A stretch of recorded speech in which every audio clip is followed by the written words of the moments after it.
नमस्कार, मैं हूं पूजा सिंह और आप देख रहे हैं हमारा उत्तराखंड का ये खास बुलेटिन। चलिए बुलेटिन की शुरुआत करेंगे आज की कुछ खास बड़ी खबरों के साथ। मुख्यमंत्री पुष्कर सिंह धामी ने समस्या बताने वाले फरियादियों से बातचीत करते हुए अधिकारियों को उन पर उचित कार्यवाही करने के निर्देश दिए। मुख्यमंत्री ने कार्यालय को सीधे पत्र भेजने वाले फरियादियों से उन्होंने खुद संवाद किया और संबंधित अधिकारियों को मौके पर कार्यवाही के निर्देश भी दिए।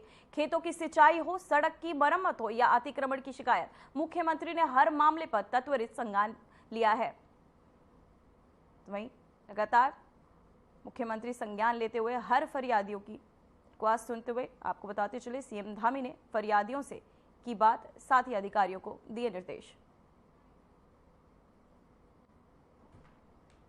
हाँ शुक्ला जी, आपने मुझे एक पत्र लिखा है ना, ये क्या नाम, बिल्डर्स द्वारा बिना नक्शा जो धोखाधड़ी विक्रय में कर रहे हैं, कहाँ ये, मैं इसको पत्र आपका मिल गया है मुझे, आपने मुझे पत्र भेजा है तो हम इसको जो है कार्रवाई के लिए भेज रहे हैं, ठीक है ना। अरे बहुत थैंक्स अ लॉट। हम जांच करवाएंगे इसकी, आप चिंता नहीं करिए, ठीक है ना। कैसे हैं आप, ठीक हैं? मैं पुष्कर सिंह धामी बोल रहा हूँ। हाँ सर। आपने ये एक पत्र लिखा है ना मुझे। ये रोड 4 साल से बंद थी, पहले मैंने बनी थी रोड ना, होटल के लिए बनाई थी। ये मतलब रोड नक्शे में पास नहीं है क्या? नहीं सर। अच्छा, मैं इसको चेक करवाता हूँ, ठीक है। आपका पत्र मेरे पास पहुँच गया है, मैं सचिव लोक निर्माण विभाग को भेज रहा हूँ, इसकी जांच करवा के, जैसा अगर इसमें कोई गलती होगी तो उस पर कार्रवाई करेंगे, ठीक है ना। हम लोग इसको स्वीकृत कर रहे हैं यहाँ से, ठीक है। जी सर, बड़ी मेहरबानी सर, मैं आपका आजीवन आभारी रहूंगा महोदय। बहुत अच्छा लगा सर महोदय, जय हो, आपका जय जयकार हो सर। चलिए करमचंद जी, आपकी चिट्ठी मुझे मिली है ना, ये की सिंचाई की नहर जो है टूट गई है ना, तो इसको हम भेज रहे हैं ना, इसको दिखवा रहे हैं, इसको करवाते हैं, ठीक है ना। ये एक अतिक्रमण किसने कराया? जी, ये अतिक्रमण विदाउट हमारी परमिशन के हमारे बीच उसमें एक नहर बनवा ली सर। मैं इरिगेशन डिपार्टमेंट को भेजता हूँ इसको, पत्र को मैंने डीएम को भेज दिया है यहाँ से पत्र, और इसकी हम ठीक से वो करवाते हैं, ठीक है ना। तो वहीं आपको बताते चले अगली खबर का रुख करेंगे, जहां देवभूमि उत्तराखंड में हरेला पर्व को लेकर सीएम धामी ने अपने सोशल मीडिया एक्स पर ट्वीट किया है। उन्होंने लिखा कि देवभूमि उत्तराखंड में हरेला केवल एक पर्व नहीं बल्कि प्रकृति के प्रति आभार जताने की परंपरा भी है। इस पर 16 जुलाई को पूरे प्रदेश में 5 लाख पौधे रोपने का लक्ष्य रखा गया है। प्रधानमंत्री नरेंद्र मोदी के मार्गदर्शन में चल रहे इस अभियान की थीम एक पेड़ मां के नाम अब एक जन आंदोलन बनता जा रहा है। ये सिर्फ पर्यावरण संरक्षण नहीं बल्कि भावी पीढ़ियों के लिए एक हरित विरासत भी है।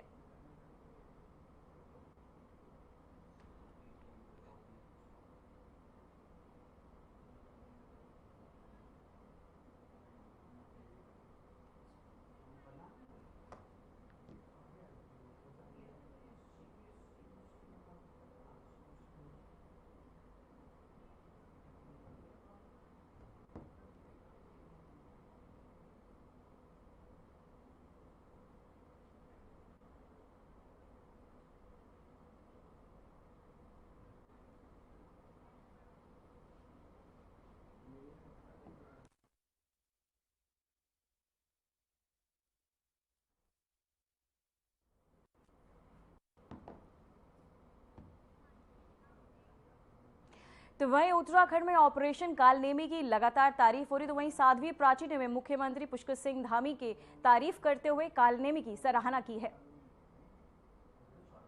तो वहीं आपको बता दें कि उत्तराखंड में ऑपरेशन कालनेमी को लेकर जहां एक और प्रशासनिक सख्ती देखने को मिल रही है, वहीं अब साध्वी प्राची ने मुख्यमंत्री पुष्कर सिंह धामी के इस कदम की सराहना की। साथ ही उन्होंने कहा कि मुख्यमंत्री केवल प्रशासन नहीं बल्कि सनातन संस्कृति के सच्चे प्रहरी भी है। तो वहीं आपको बताते चले, ऑपरेशन कालनेमी पर फर्जी बाबाओं पर लगातार नकेल कसी जा रही है। साथ ही सीएम धामी बहन भाइयों को जय श्री राम।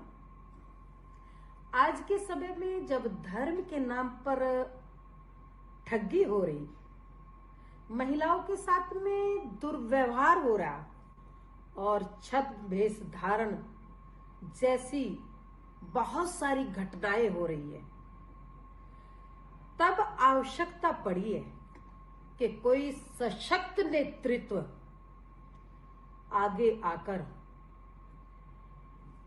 इस पाखंड के विरोध में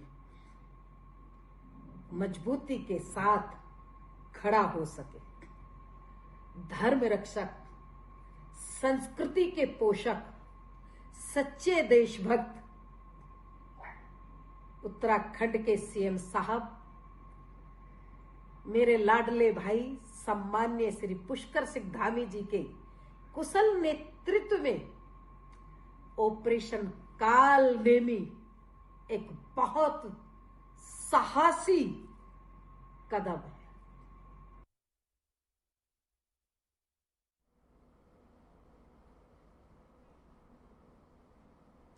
तो वहीं कावड़ यात्रा के बीच हिंदू रक्षा सेना के राष्ट्रीय अध्यक्ष स्वामी प्रबोधानंद गिरी का बड़ा बयान सामने आया है। स्वामी प्रबोधानंद गिरी ने सरकार से मांग की है कि यात्रा मार्गों पर जुम्मे की नमाज पर अस्थायी रोक लगाई जाए। उनका कहना है कि इससे शिव भक्तों की आस्था और सुरक्षा दोनों की रक्षा होगी। हरिद्वार से दिए गए इस बयान के बाद राजनीतिक और सामाजिक बहस शुरू हो गई। तो वहीं हालांकि प्रशासन की ओर से अब तक कोई आधिकारिक प्रतिक्रिया नहीं आई है।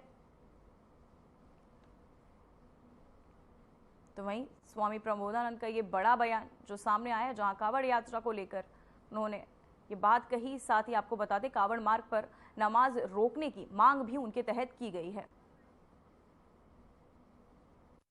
मेरी 2-3 बातें हैं कि कावड़ यात्रा वर्ष में एक बार आती है और पूरे विश्व के करोड़ों लोगों की आस्था का केंद्र है। और आस्था ही नहीं, बहुत तपस्या करते लोग। आप कल्पना कर दीजिए, 1 कुंटल एक आदमी जल लेकर के जाता है और फिर दंडवती परिक्रमा लगाते हुए दंडवती चलता है, उसको रखता है आगे, फिर करता है। तो ऐसी तपस्या भारत में शायद कहीं दूसरी जगह होती होगी, पूरे विश्व में भी नहीं होती होगी ऐसी तपस्या। तो पूरे विश्व के लोगों को इसका आदर करना चाहिए, सम्मान करना चाहिए। इसीलिए मैं मुसलमान बंधुओं से भी आग्रह करूंगा कि कावड़ यात्रा के दौरान जो कावड़ यात्रा पर मस्जिदें पढ़ती हैं, शुक्रवार को वो नमाज ना पढ़े, क्योंकि एक शुक्रवार की बात है, पूरे साल पढ़ते हैं और ये शिवरात्रि वर्ष में एक ही बार आती है। तो इसीलिए मैं तो सरकार से भी आग्रह करूंगा कि व्यवस्था करें वो कि शुक्रवार वाले दिन नमाज जो है न पढ़ी जाए, और नमाज को आगे पीछे पढ़ लिएंगे, बाद में पढ़ अगले शुक्रवार को खूब जोर शोर से पढ़े, हमें कोई दिक्कत नहीं है। लेकिन शुक्रवार को नमाज जब पढ़ते हैं तो हुड़दंग के साथ बाहर निकलते हैं।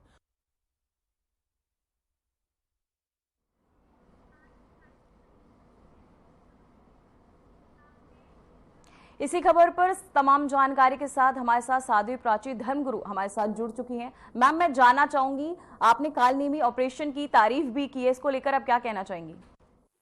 देखिए पूजा जी, जब कालनेमी ऑपरेशन उत्तराखंड के शेर दिल धामी जी ने जो चलाया है कालनेमी ऑपरेशन, ये बहुत अच्छा सराहनीय कार्य है। मैं धामी जी को नमन करती हूँ कि इस तरह की योजनाएं लेकर के आ रहे हैं।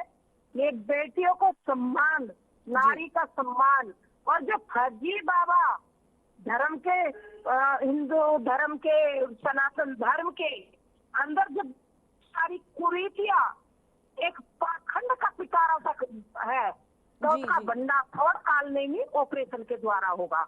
ये बहुत अच्छी योजना है। धामी जी को बहुत बहुत धन्यवाद देती हूँ। मैम, क्या इस तरह के कदमों से राज्य की धार्मिक स्थिति में कोई बड़ा बदलाव आ सकता है? बिल्कुल आएगा जी। कि देव की भूमि में कालनेमी बैठे हुए हैं, तो उनका संहार करना बहुत जरूरी है, उसी से परिवर्तन होगा। जी मैम, मैं जानना चाहूंगी आपके इस बयान से क्या कुछ वर्गों में विवाद पैदा हो सकता है, और अगर हाँ तो मैम उसे आप किस तरह देखती हैं? देखिए पूजा जी मैम, हमारा उद्देश्य किसी संप्रदाय में विवाद कराना नहीं है जी। हमारा उद्देश्य तो ये है कि सनातन का जो उद्देश्य है, सर्वे भवन्तु सुखिनः सा मित्रस्य चक्षुषा, हम सबको मित्र की भांति देख रहे, लेकिन जिनको हम मित्र बना रहे वो मित्र के लायक है कि नहीं, ये भी तो देखना पड़ेगा। गोमांस खाने वाले को हम मित्र नहीं कहेंगे जी, गौ काटने वालों से हम मित्रता नहीं रखेंगे जी मैम। सर्वे भवन्तु सुखिनः, हम उसी की कामना करेंगे, उसके लिए वो सुखी रहे, निरोगी रहे, जो मेरे गौ माता का सम्मान करे, गौ माता से प्यार करे, उसका सम्मान करे। जी मैम, प्रबोधानंद गिरी महाराज ने भी नमाज पर रोक लगाने की मांग की है, इसको लेकर आप कैसे देखती हैं? देखिए प्रबोधानंद महाराज जी ने जो कहा है वो उनका व्यक्तिगत विषय है। बात को तो कि कावड़ एक विश्व का एक सबसे बड़ा कावड़ का मेला है जी मैम। और इस मेले में शांति बनाए रखने के लिए बीच में, क्योंकि ये सावन का महीना पवित्र महीना माना जाता है जी, और इस पवित्र महीने में कहीं कोई हुड़दंग ना हो, किसी तरह की कोई परेशानी ना हो कावड़ियों को। अगर कहीं बीच में नमाज अदा की जा रही हो तो उसको रोक देनी चाहिए। जी मैम, मैं जानना चाहूंगी ये मांग किस आधार पर की है और अभी तक कावड़ यात्रा में नमाज के चलने से कोई बाधा आई है क्या? आती है जी, हाईवे पर बहुत जगह आई है। अब तो भारतीय जनता पार्टी की सरकार है, इसलिए शुक्रिया अदा करते हैं जब से भारतीय जनता पार्टी की सरकार आई है, नहीं तो कावड़ियों का निकलना दूभर था हाईवे पर। पूजा जी हाईवे पर मेरठ मुजफ्फरनगर जी ये जब कावड़ लेकर के मुजफ्फरनगर और मेरठ जी जैसी जगह बहुत परेशानी उठानी पड़ती थी कावड़ियों के साथ।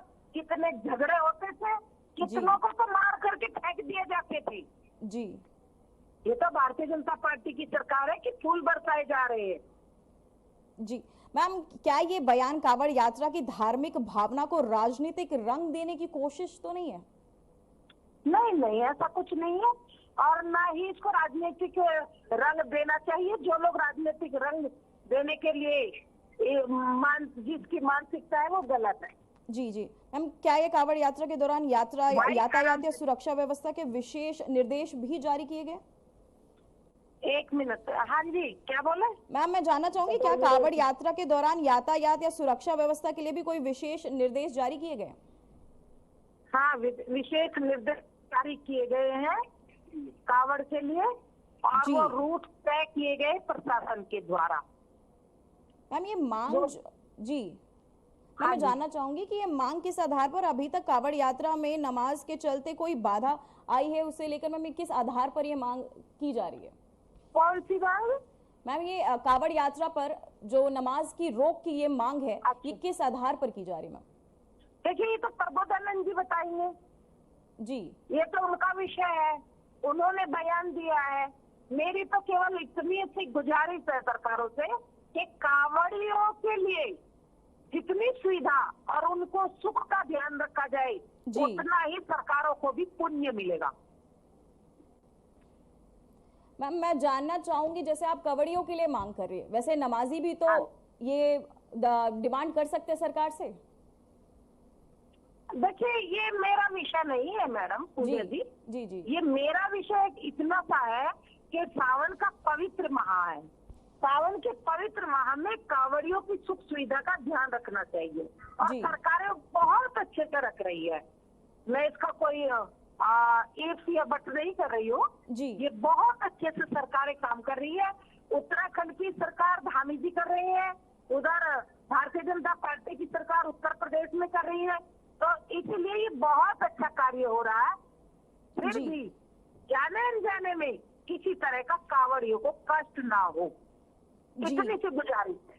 जी मैम, मैं जानना चाहूंगी, आपने मुख्यमंत्री को सनातन संस्कृति का सच्चा प्रहरी भी बताया, क्या आप उनके प्रशासन के अन्य पहलुओं को भी सांस्कृतिक दृष्टिकोण से देखती हैं? देखिए, मैं ये बिल्कुल देखती हूँ और सच्चे प्रहरी है जी, सांस्कृतिक धरोहर का हमारे ध्यान रख रहे हैं। और दूसरी बात जो धामी जी ने किया है, अभी तक उत्तराखंड में वो कार्य नहीं हुआ है। अभी भी कालनेमी ऑपरेशन जो प्रारंभ किया है, धर्म के बहुरूपी जो घूम रहे हैं उनका जो कालनेमी ऑपरेशन प्रारंभ किया उनके लिए, ये बहुत अच्छा सराहनीय कार्य है। और रही बात सरकार की, जो आप कह रहे, बहुत सारी नीति आती है, बहुत सारे नियम बनते हैं, कानून बनते हैं, अच्छे कानून उत्तराखंड में बन रहे हैं, इसीलिए ये सराहनीय कार्य कर रहे हैं। धामी जी को बहुत बहुत धन्यवाद देती हूँ। जी, आपका बहुत बहुत धन्यवाद मैम हमारे साथ बने रहने के लिए।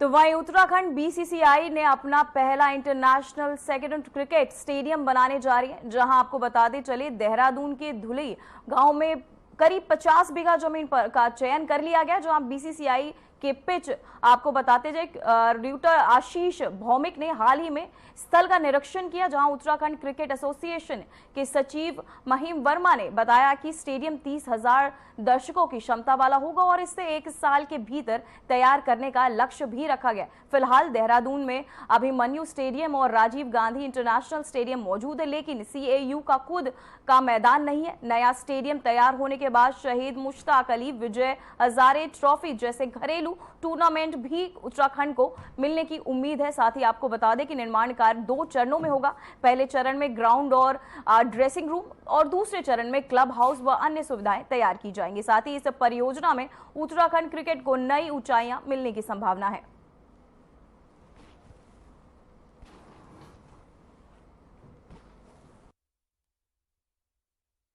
एसोसिएशन का अपना एक ग्राउंड होना बहुत कंपलसरी है, क्योंकि अगर वो ग्राउंड मिल जाता तो आज IPL यहाँ हो रहा था, इंटरनेशनल मैचेस यहाँ हो रहे होते।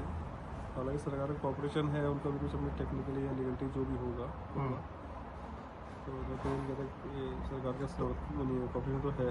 क्या टारगेट है सर हमारा ग्राउंड को लेकर के, कब तक बना देंगे, कितना ऐसा बजट? ये है कि हम चाह रहे हैं कि इसको नेक्स्ट सीजन का एटलीस्ट BCCI के डोमेस्टिक जो मैचेस होते हैं वो होल्ड कर ले। इससे होता है कि हमारे पास ना फिर बड़े मैच मिलने लगते हैं। अभी आप देखो कुछ जूनियर लेवल के वुमेंस का मिलता है, तो हम उम्मीद कर सकते हैं सैयद मुश्ताक अली हुआ या T20 हुआ और सॉरी विजय हजारे हुआ, ये मिल जाएंगे। क्योंकि 3 ग्राउंड आपको बस अच्छे हो जाएंगे ना, ईश्वर की जगह है और स्टेडियम और अपना ये जो बनता नया, ये जो कैंप स्टैंड्स की प्रॉपर्टी ज़्यादा बढ़ जाती है। तो कई फिर अपना ग्राउंड होता है तो बच्चों को रेगुलर प्रैक्टिस से खुला रहता है वो ग्राउंड, जो भी डिप्राइव चल रही इन चीज़ों से। क्या बजट रखा है सर हमने और किस लेवल का हम इसको बनाने की कोशिश कर रहे हैं? नहीं बनाएंगे तो इंटरनेशनल लेवल का, कि जब हम एक्सपेंस कर रहे हैं और या इतना खर्चा करेंगे तो नेचुरली क्या बनाएगा। वीज़ा के कल आए थे, सिक्योरिटी आए थे, उन्हीं की देख में बनेगा। अभी वो आगे गए हैं, उनको शाम तक उनको रिपोर्ट सौंप देंगे। उसका वो हमको 14 दिन रिपोर्ट करेंगे। देन उस बीच में आर्किटेक्चर जो भी वीज़ा के वेंडर्स आर्किटेक्चर से उनसे मिलेंगे। फिर धीरे धीरे आगे बढ़ेंगे।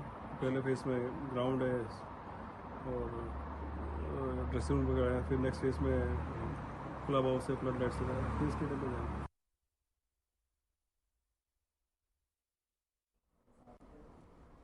तो वहीं उधम सिंह नगर जिले में नशे के कारोबार के खिलाफ पुलिस का सख्त रवैया लगातार देखने को मिल रहा है। जिले के नामकता क्षेत्र में पुलिस ने एक बड़ी कार्यवाही को अंजाम देते हुए करीब 44 ग्राम स्मैक के साथ 2 तस्करों को गिरफ्तार कर लिया। पकड़े गए आरोपियों में एक नेपाली मूल का तस्कर भी शामिल है, जो लंबे समय से क्षेत्र में नशे का जाल फैला रहा था। पुलिस की एक कार्यवाही नशा तस्करों के खिलाफ चलाया जा रहा है। वहीं विशेष अभियान के तहत कई आपको बताते चले ऐसे अभियान चलाए जा रहे हैं, जहां शुरुआती पूछताछ में आरोपियों के कई अहम जानकारियां भी दी गई हैं। साथ ही अब पुलिस इस पूरे नेटवर्क को गहराई से जांच कर रही है, साथ ही ताकि नशे के इस जहरीली कारोबार को जड़ से उखाड़ा जा सके। साथ ही जिला पुलिस ने साफ कर दिया है कि युवा पीढ़ी को नशे के जाल में बचाने के लिए इस तरह की कार्यवाही आगे भी होती रहेगी। साथ ही नशा तस्करों को किसी भी सूरत में बख्शा नहीं जाएगा।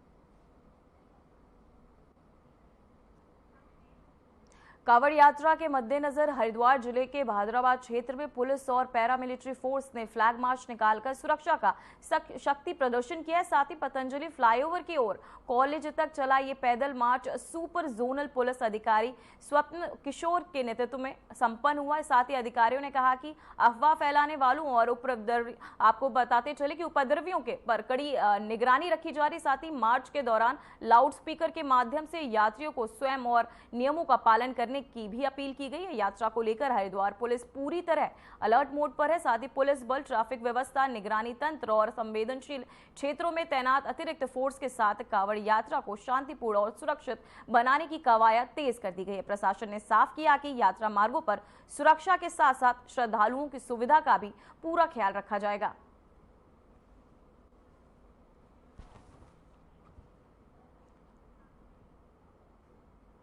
तो तो वहीं उत्तराखंड में कांवड़ यात्रा के दौरान सुरक्षा व्यवस्था को लेकर एसडीआरएफ पूरी तरह मुस्तैद है।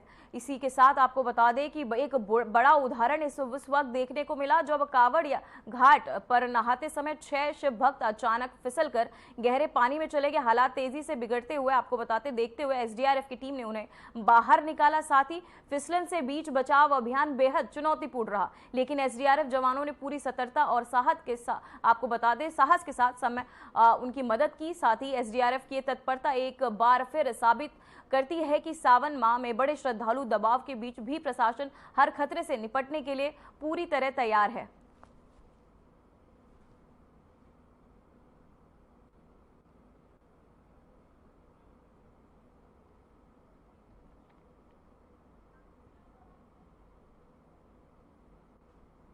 तो वहीं उत्तराखंड में लगातार हो रही बारिश के चलते पहाड़ी रास्तों पर भूस्खलन की घटनाएं थमने का नाम नहीं ले रही हैं। अल्मोड़ा हल्द्वानी राजमार्ग पर क्वायर के पास मलबा और पत्थर आने से कुछ समय के लिए यातायात पूरी तरह बाधित हो गया। हालांकि प्रशासन ने तुरंत जेसीबी की मदद से मलबा हटवाया और यातायात को फिर से सुचारू कर दिया।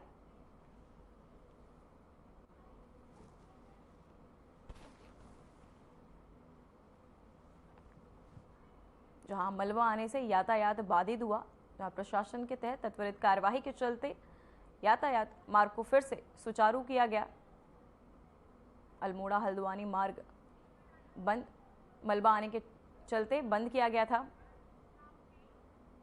बरसात के मौसम में केवल बारिश, मलबा, भूस्खलन ही लोगों की मुसीबतें नहीं बढ़ा रहा है, बल्कि मंडियों में सब्जियों की आवक भी कम हो गई है, जिसके चलते सब्जियों के दाम बढ़ गए। इसी को लेकर देखिए हमारी खास रिपोर्ट।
शिकार हो रहे हैं।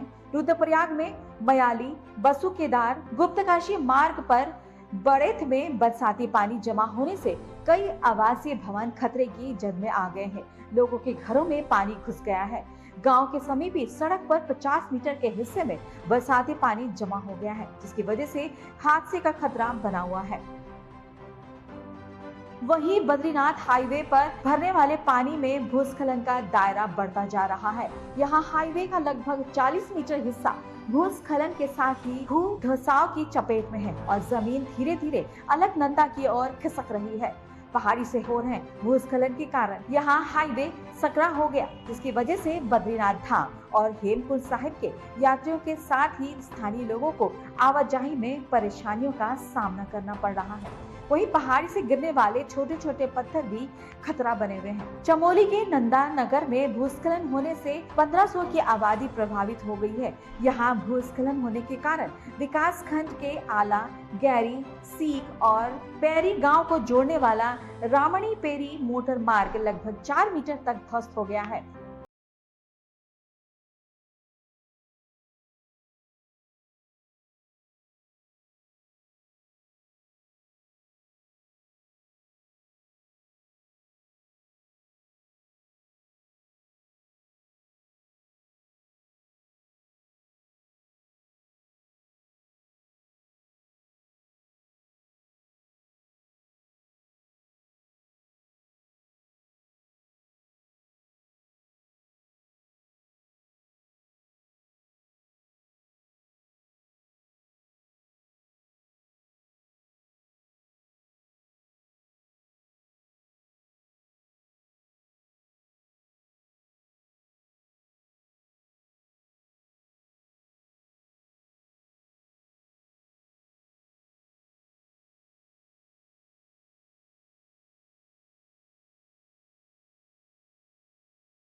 बढ़ना लाजमी है।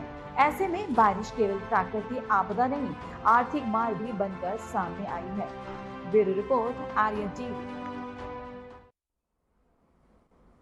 फिलहाल खबरों में बस इतना ही। देश और दुनिया की तमाम खबरें देखने के लिए बने रहिए हमारे साथ। नमस्कार।